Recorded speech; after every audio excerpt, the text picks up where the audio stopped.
Hello yours, welcome to Lakshmi మీ తెలుగు అమ్మాయి. ఇవాళ నేను వచ్చేసాను మీ ముందుకు సూపర్ ఇంట్రెస్టింగ్ వీడియోతో. మరి అదంటే తెలుసుకోబోయే ముందే కొత్తగా మన ఛానల్ చూస్తున్న వాళ్ళు ఎవరైనా ఉంటే కనుక మీ ఫ్రెండ్స్ అండ్ ఫ్యామిలీ మెంబర్స్ అందరికీ షేర్ చేయండి, లైక్ చేయండి, అండ్ అట్లా కామెంట్ చేయండి. ఈ వీడియోని ఎండింగ్ వరకు స్కిప్ చేయకుండా చూడండి. సో ఇంకా లేట్ చేయకుండా మన వీడియోలోకి వెళ్ళిపోతానండి. సో ఈ పాటికే మీరు అందరూ చూసి ఉంటారు ఏంటి అనేది. సో ఏనుగు బొమ్మలు, మళ్ళీ మన పసుపు కుంకుమ స్టాండ్స్ కావచ్చు, కేక్ స్టాండ్స్ కావచ్చు, ఇంకేదో ఎక్స్ట్రా ఎక్సెట్రా. సో ఇవన్నీ కూడా చేసింది ఏంటో తెలుసా? ఏ కొబ్బరాకో ఏ ఈతాకో అనుకోవచ్చు, బట్ కాదండి, ఇవన్నీ కూడా తమలపాకుతో చేసిన ఐటమ్స్ అన్నమాట.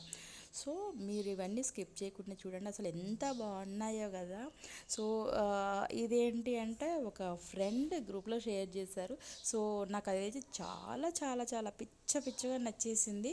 సో అందుకని చెప్పేసి మీ అందరి కోసం అయితే నేను దీన్ని షేర్ చేయాలని చెప్పేసి అయితే తీసుకొచ్చాను అనమాట.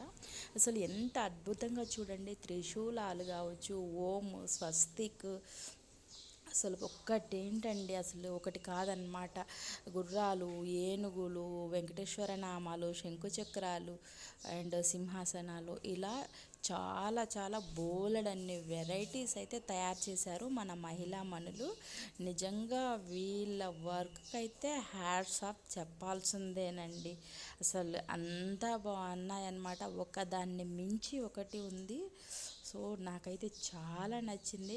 ఇప్పటి వరకు మనందరికీ ఏంటి అంటే పాన్ అంటే, తమలపాకు అంటే తింటారు అనేది ఒక్కటే తెలుసండి.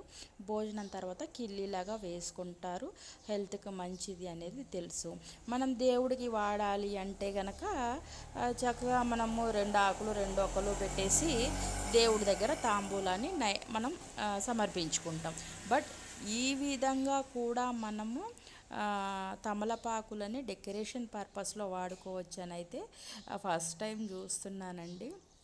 చాలా అద్భుతంగా ఉంది. సో మీ అందరికీ కూడా నచ్చిందని అనుకుంటున్నాను. మరి మీకు ఈ వీడియో ఎలా ఉంది అనిపించింది అనేది అయితే నా కామెంట్ రూపంలో తెలియచేయండి. నెక్స్ట్ ఇంకో మంచి ఇంట్రెస్టింగ్ వీడియోతోటి నేను మళ్ళీ మీ ముందుకు వస్తానండి. అప్పటి వరకు అయితే చూస్తూ ఉండండి లక్ష్మి మీ తెలుగు అమ్మాయి. Bye, take care.